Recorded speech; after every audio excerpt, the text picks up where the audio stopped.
Welcome to my little garden.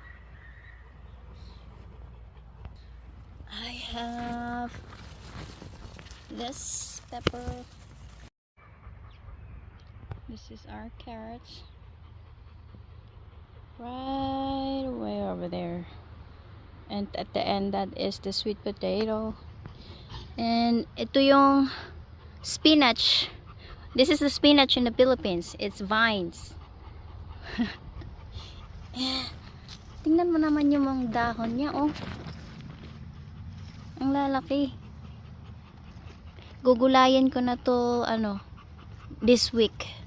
Ito yung kakainin ko para sa aking, babaunin ko sa aking work. May mga, naman to ng oh. Pupo ng, ano ba yan? Bird. This over here, ito yung cabbage. Tapos ito yung ampalaya. Hindi pa siya namumulaklak ata. Yan. Tapos iyan, ayan yung patola. I guess. Hindi ko sure kung patula yan.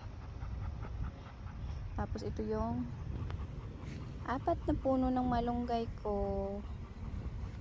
Dito, meron pa rin akong Asian spinach, I think. It's vines.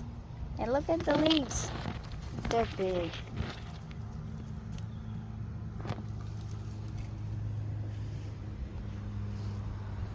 We got a lot of cucumbers. Ito yung cabbage. Chinese cabbage. Cucumbers.